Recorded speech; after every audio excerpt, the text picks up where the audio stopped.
નમસ્કાર દર્શક મિત્રો, @ગુજરાતમાં આપનું સ્વાગત છે। વડાપ્રધાન નરેન્દ્ર મોદી આજે દેશની પ્રથમ વંદે મેટ્રો ટ્રેનને લીલી ઝંડી આપવાના છે। તે પહેલા આજે રેલવે દ્વારા એક મોટો નિર્ણય લેવાયો છે। વંદે મેટ્રોનું નામ બદલીને નમો ભારત રેપિડ રેલ કરવામાં આવ્યું છે।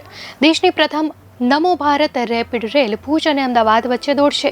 અગાઉ RRTSનું નામ રેપિડ એક્સથી બદલીને નમો ભારત કરવામાં આવ્યું હતું। દેશની પ્રથમ નમો ભારત ટ્રેન દિલ્હી અને મેરઠ વચ્ચે દોડશે। મોદી 6 વંદે ભારત ટ્રેનને પણ લીલી ઝંડી આપશે।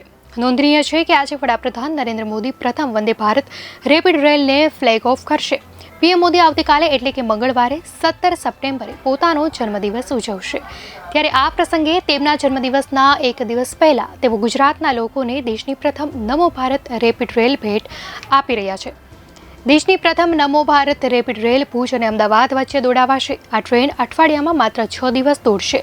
તેની સેવા ભુજથી દર અઠવાડિયે રવિવારે ઉપલબ્ધ થશે નહીં, જ્યારે અમદાવાદથી તેની સેવા શનિવારે ઉપલબ્ધ થશે નહીં। તે અંજાર, ગાંધીધામ, ભચાઉ, સમઢિયાળી, હળવદ, ધાંગધ્રા, વિરમગામ, ચાંદલોડિયા અને સાબરમતી ખાતે રોકાશે। આ ટ્રેન ભુજથી સવારે 5:05 કલાકે ઉપડશે અને સવારે 10:50 કલાકે અમદાવાદ પહોંચશે, જ્યારે આ ટ્રેન અમદાવાદથી સાંજે 5:30 વાગે ઉપડશે અને 11:10 ભુજ પહોંચશે। આ ટ્રેનના ભાડાની વિગતો પર જાહેર કરવામાં આવી છે, જેમાં લઘુત્તમ ભાડું 30 રૂપિયા રહેશે, તો superfast charge, reservation charge, GST પણ ચૂકવવાનો રહેશે। જો તમે આમાં 50 કિલોમીટરની મુસાફરી કરશો તો તમારે 60 રૂપિયા ઉપરાંત GST અને અન્ય લાગુ થતા ચાર્જ પણ ચૂકવવા પડશે। બેઝિક ભાડામાં દરેક કિલોમીટર માટે 1.20 રૂપિયાનો વધારો થશે। તે મુંબઈમાં ચાલતા ઉપનગરીય AC કરતાં સસ્તું હોવાનું કહેવાય છે।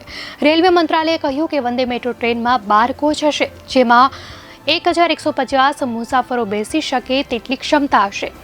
તો મંત્રાલયે તેમના નિવેદનમાં જણાવ્યું હતું કે જ્યારે અન્ય મેટ્રો ટ્રેનો માત્ર ટૂંકા અંતરને આવરી લે છે, ત્યારે વંદે મેટ્રો ટ્રેન શહેરના કેન્દ્રને પેરિફેરલ શહેરો સાથે જોડશે। દર્શક મિત્રો, આ અંગે આપનું શું પ્રતિક્રિયા છે, ચોક્કસથી જણાવશો।